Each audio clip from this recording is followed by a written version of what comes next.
Hey there YouTube, Uncommon Ramen here. Before I get into the video, let me remind you, if you like my videos, hit those like and subscribe buttons. And also, if you feel the need to support me, hit me up on my Patreon at patreon.com/uncommonramen, capital U, capital R. I do all of this in my free time, so any amount of support can help me bring more of this free time, or more of this content to you more often. All right, so today we are going to be doing a much different deck tech than I ever do.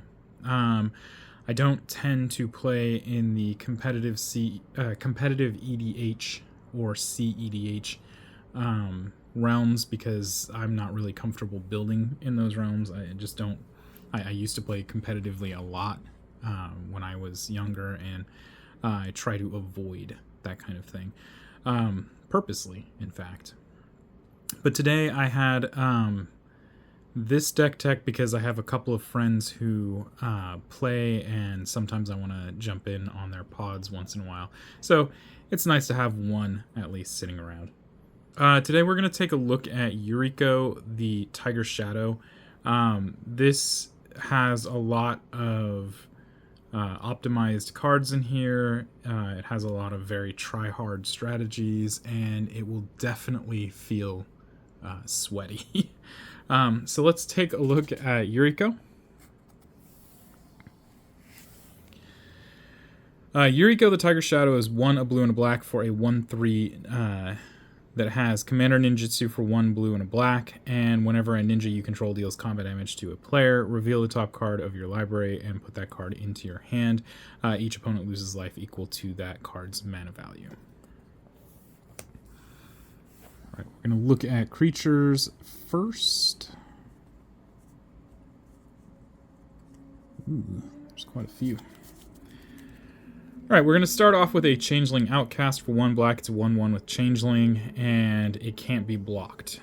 Or can't block and cannot be blocked.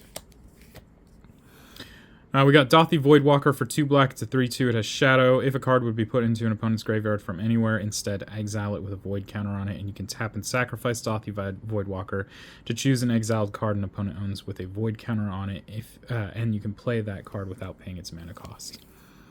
Next up, we have Fairy Seer for 1 blue. It's a 1/1 with flying, and when Fairy Seer enters the battlefield, scry 2. We got Gingerbrute for 1. It is a 1/1 with haste. You can pay 1 to make Gingerbrute unblockable, except by creatures with haste, and you can pay 2 and tap it and sacrifice it to gain 3 life. We've got Hope of Yuriko for 1. It is a 1/1 with flying, and you can sacrifice it to have until end of turn target player who was dealt combat damage by Hope of Yuriko this turn can't cast non-creature spells. Got Ingenious Infiltrator for 2 a blue and a black. It's a 2/3 with ninjutsu blue-black. When a ninja you control deals combat damage to a player, draw a card. We got Memnite. It costs 0. It's a 1/1. We got Mist Syndicate Naga for 2 and a blue. It's a 3/1. Has ninjutsu for 2 and a blue. Whenever Mist Syndicate Naga deals combat damage to a player, create a token that's a copy of Mist Syndicate Naga. We've got Mistblade Shinobi for 2 and a blue. It is a ninjutsu for 1 blue. It's a 1/1. Whenever Mistblade Shinobi deals combat damage to a player, you may return target creature that player controls to its owner's hand. We've got Moon Circuit Hacker for 1 and a blue. It's a 2/1 with ninjutsu blue. Whenever Moon Circuit Hacker deals combat damage to a player, you may draw a card. If you do, discard a card unless Moon Circuit Hacker entered the battlefield this turn. We've got Moth Dust Changeling for 1 blue. It's a 1/1 with Changeling. You can tap an untapped creature you control and give Moth Dust Changeling flying until end of turn. I've got Nashi Moon Sage's Scion. This is 1 and 2 black for a 3/2 with ninjutsu for 3 and a black. When Nashi Moon Sage's Scion deals combat damage to a player, exile the top card of each player's library until end of turn. You may play one of those cards. If you cast a spell this way, pay life equal to its mana value rather than paying its mana cost. We got Ninja of the Deep Hours for 3 and a blue. It is a 2/2 with ninjutsu 1 and a blue. Whenever Ninja of the Deep Hours deals combat damage to a player, you may draw a card. Got Opposition Agent for 2 and a black. It's a 3/2 with flash. You control your opponents while they're searching their libraries. While an opponent is searching their library, you may exile a card, or exile each card they find. You may play those cards for as long as they remain exiled, and you may spend mana as though it were mana of any color to cast them. Got Ornithopter. It is 0 for a 0/2 with flying. We've got Phyrexian Walker, which is 0 for a 0/3. Prosperous Thief. For 2 and a blue. It is a 3/2 with ninjutsu, 1 and a blue. Whenever one or more ninja or rogue creatures you control deal combat damage to a player, create a treasure token. We got Sakashima's Student. For 2 and 2 blue, it's a 0/0 with ninjutsu, 1 and a blue. You may have Sakashima's Student enter the battlefield as a copy of any creature on the battlefield except it's a ninja in addition to its other types. We got Shadow of Mortality. For 13 and 2 black, it's a 7/7 if your life total is less than your starting life total. This spell costs X less to cast, where X is the difference. We got Silver Fur Master for 1 blue and 1 black. It has ninjutsu for 1 blue and 1 black. Ninjutsu abilities you activate cost 1 less to activate, and other ninja and rogue creatures you control get +1/+1. We have Skull Snatcher for 1 and a black. It's a 2/1. It has ninjutsu, 1 black. Whenever Skull Snatcher deals combat damage to a player, remove up to 2 target cards in that player's graveyard from the game. We have Spectral Sailor for 1 blue. It's a 1/1 with flash and flying, and you can pay 3 and a blue to draw a card. We have Tetsuko Umezawa, Fugitive, for 1 and a blue. It is a 1/3. Creatures you control with power or toughness 1 or less can't be blocked. Got Thassa's Oracle for 2 blue. It is a 1/3. When Thassa's Oracle enters the battlefield, look at the top X cards of your library, where X is your devotion to blue. Put up to 1 of them on top of your library and the rest on the bottom of your library in a random order. If X is greater than or equal to the number of cards in your library, you win the game. We have Thousand Face Shadow for 1 blue. It is a 1/1. It has ninjutsu, 2 and 2 blue. It has flying. When Thousand Face Shadow enters the battlefield from your hand, if it's attacking, create a token that's a copy of another target attacking creature. The token enters the battlefield tapped and attacking. We have Universal Automaton for 1. It is a 1/1 with Changeling. And I believe finally we have Wingcrafter. For 1 blue, it is a 1/1 with Soulbound. As long as Wingcrafter is paired with another creature, both creatures have flying. Okay, next up we're going to take a look at instants.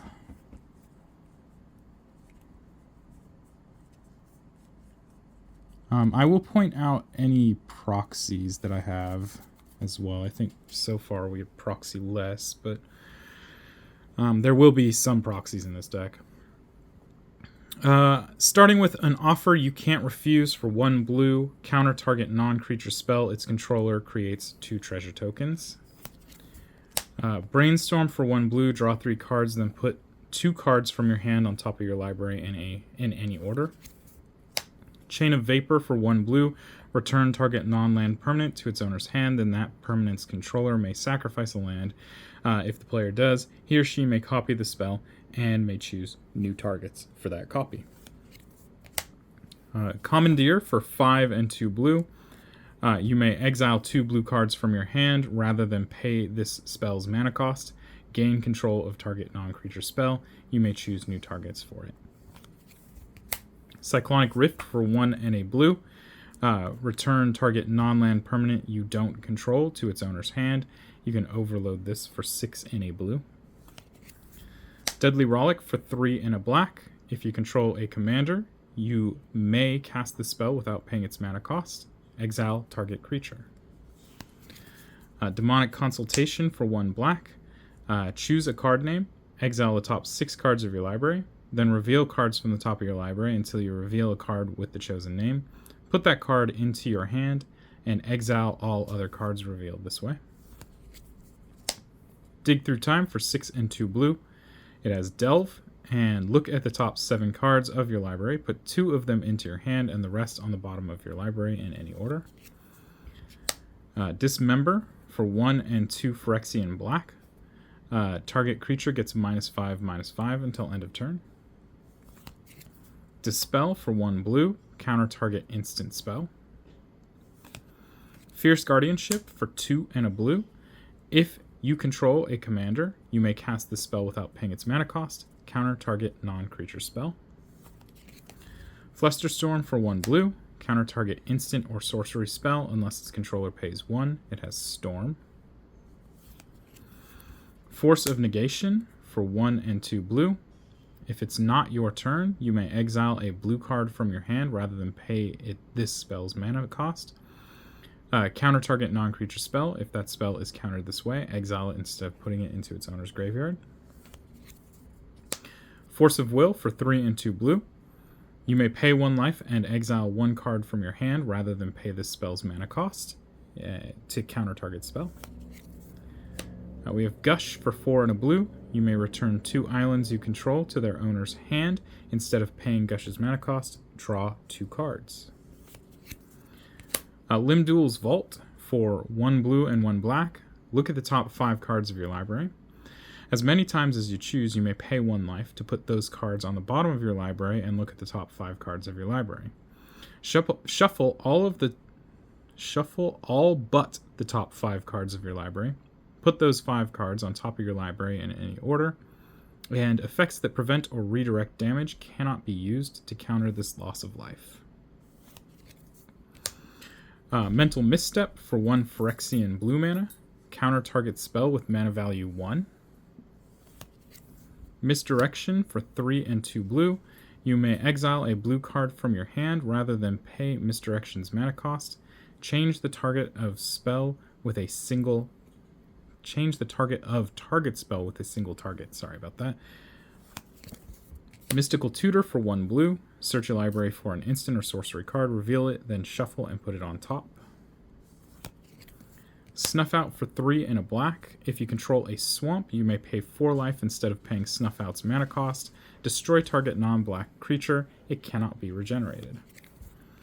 Submerge for 4 and a blue. If an opponent controls a forest and you control an island, you may play Submerge without paying its mana cost. Put target creature on top of its owner's library. Swan Song for 1 blue. Counter target enchantment, instant, or sorcery spell. Its controller puts a 2/2 blue bird creature token with flying onto the battlefield.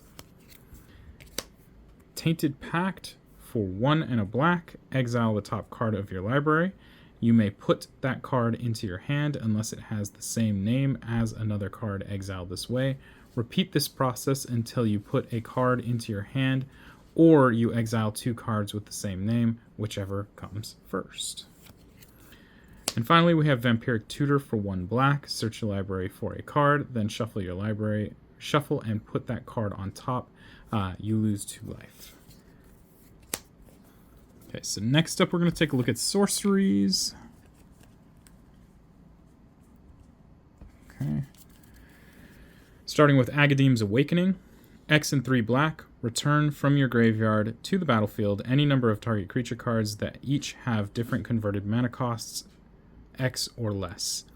This is MDFC, so it is a swamp on the backside. I'll just flip that off camera real quick. For Agadeem the Undercrypt, it enters play tapped unless you pay 3 life, and you can tap it for black. Alright, next up we have Demonic Tutor for 1 and a black. Search your library for 1 card and take it into your hand. Reshuffle your library afterward. Next up we have Diabolic Intent for 1 and a black. As an additional cost to cast the spell, sacrifice a creature. Search your library for a card. Put that card into your hand, then shuffle. We have Doomsday for 3 black. Search your library and graveyard for 5 cards. Exile the rest. Put the chosen cards on top of your library in any order. You lose half your life, rounded up. We have Gitaxian Probe for 1 Phyrexian blue mana. Look at target player's hand and then draw a card. This is the first proxy. We have Imperial Seal for 1 black. Search your library for any 1 card.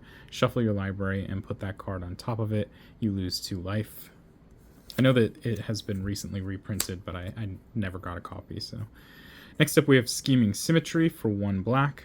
Choose 2 target players. Each of them searches their library for a card, then shuffles their library and puts that card on top of it. We got Seagate Restoration for 4 and 3 blue. Draw cards equal to the number of cards in your hand plus 1. You have no maximum hand size for the rest of the game. It is an MDFC, so I'll pull that off really quick.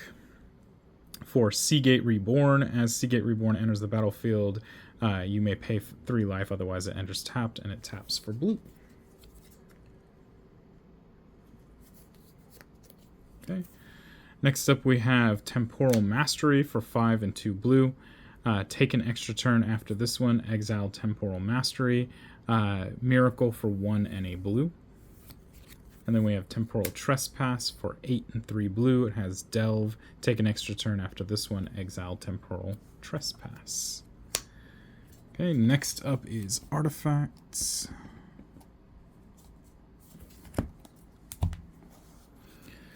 Starting with Chrome Mox for 0. It has Imprint. When Chrome Mox enters the battlefield, exile a non-artifact, non-land card from your hand. You can tap it to add 1 mana of any of the exiled card's colors to your mana pool. Next up is Grafdigger's Cage for 1. Creature cards in graveyards and libraries cannot enter the battlefield. Players can't cast spells from graveyards or libraries. Lotus Petal for 0. You can tap this and sacrifice Lotus Petal to add 1 mana of any color. This is our second proxy. This is Mana Crypt. For 0, during your upkeep, flip a coin.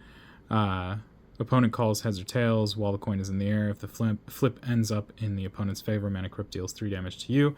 And you can tap Mana Crypt to add 2 colorless mana to your mana pool. Again, one of these things that got reprinted, but I just don't have a copy right now. Mox Amber costs 0. You can tap it to add 1 mana of any color among legendary creatures and planeswalkers you control. Here's another proxy, Mox Diamond for 0. When Mox Diamond comes into play, choose and discard a land card or sacrifice Mox Diamond, and you can tap Mox Diamond to add 1 mana of any color to your mana pool. Then we have Scroll Rack. For 2, you can pay 1 and tap it to exile any number of cards from your hand face down. Put that many cards from the top of your library into your hand, then look at the exiled cards and put them on top of your library in any order. And we have Sensei's Divining Top for 1. You can pay 1 to look at the top 3 cards of your library and put them back in any order, and you can tap it to draw a card and then put Sensei's Divining Top on top of its owner's library. And then we have Soul Ring for 1. You can tap this to add 2 colorless. Next up we have Enchantments. We have Cover of Darkness for 1 and a black. This is another proxy because I just didn't have one.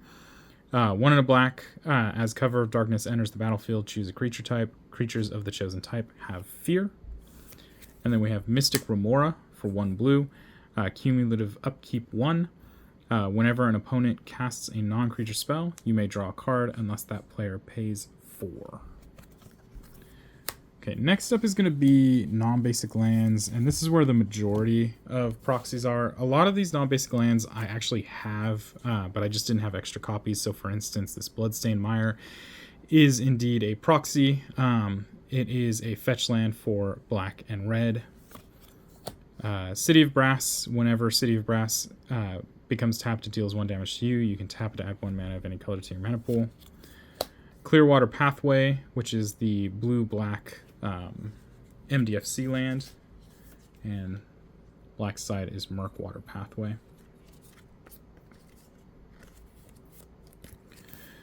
Command Tower, which you can tap to add mana to your mana pool.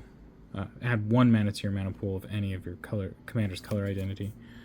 Dark Slick Shores is the fast land for blue-black, I believe, right? And there's, yeah, fast land for blue-black. So this is another proxy. Flooded Strand is the fetch land for white-blue, and again, I have copies of it, I just didn't have enough. Gemstone Caverns is another proxy. If Gemstone Caverns is in your opening hand and you're not playing first, you may begin the game with Gemstone Caverns in play with a luck counter on it. If you do, remove a card in your hand from the game. You can tap it to add a colorless mana to your mana pool, or if Gemstone Caverns has a luck counter on it, instead add 1 mana of any color to your mana pool. Mana Confluence. You can tap it and pay 1 life to add 1 mana of any color. Marsh Flats, this is another proxy. You can this is the fetch land for white-black. Misty Rainforest, another proxy. Fetch land for green-blue. Morphic Pool, which is the crowd land for blue-black. Otawara, Soaring City, which you can tap for blue, or you can channel for 3 and a blue, discard Otawara, and return target artifact, creature, enchantment, or planeswalker to its owner's hand. This ability costs 1 less to activate for each legendary creature you control. Polluted Delta, another proxy. It's a blue-black fetch land. Prismatic Vista. You can tap it to pay 1 life, search a library for a basic land card, put that onto the battlefield, then shuffle. Scalding Tarn, another proxy. It's the fetch land for blue-red. Shizo, Death's Storehouse. You can tap this for black mana, or you can tap a black and it to have target legendary creature gain fear until end of turn. We got Sunken Ruins, which is a filter land for black-blue. You can tap it for colorless, or you can tap hybrid black-blue and it to add either blue-blue, blue-black, or black-black to your mana pool. We got Underground River, which is the pain land for black-blue. And yet another proxy here, Underground Sea, which is the dual land for black-blue. Verdant Catacomb, another proxy, the fetch land for green-black. And Watery Grave, which this particular one is a proxy, which is the shock land for blue-black. And then finally, we have basic lands. I have 2, 3 snow-covered islands, and 1, 2, 3 snow-covered swamps. So that is the Yuriko CEDH deck. This is meant to be competitive level. It's very aggressive, and it has a lot of best in slot cards. The fetch lands are all proxy for the time being, because I didn't have enough copies of them laying around. I have a lot of decks, and they're slotted in all of those decks. So eventually, those will become rare. There's certain proxies in here that are likely never to become a real thing. The Mox Diamond is very unlikely that I'll ever end up owning one to put in here. But I did try to make sure that as many of the cards in here were real as I possibly could, especially the ones that are more accessible. The dual land is another one where there wasn't really much I could do about that. And I think the strategy here is pretty self-explanatory. There's a lot of Thoracle combos in here. We have the Tainted Pact to search for the Thoracle, as well as other tutors. We have the Doomsday in there with our default Doomsday pile. We have our... what was the other one? Demonic Consultation in there as well to get a Thoracle victory. The other things that are notable, we have quite a few things with large CMCs to have Yuriko triggers off of to help drain the board very quickly. But the deck itself is also just consisting of a lot of very small unblockable creatures, or very small creatures that can become unblockable, so that we can cheat in a bunch of ninjas and get as many triggers as possible, as well as just to be aggressive in general. So this is definitely more of a aggressive strategy over a combo, though it does have the combos going in it. But yeah, that is Yuriko the Tiger's Shadow in CEDH. Like I said, don't build this way normally. I tend to purposely build lower, but like I said, I wanted to play with a bunch of my friends that play this. So if you have any questions or comments, leave those down below. And let's keep it positive. I will remove negative comments. Yeah, I think that's it. Until next time, guys, peace.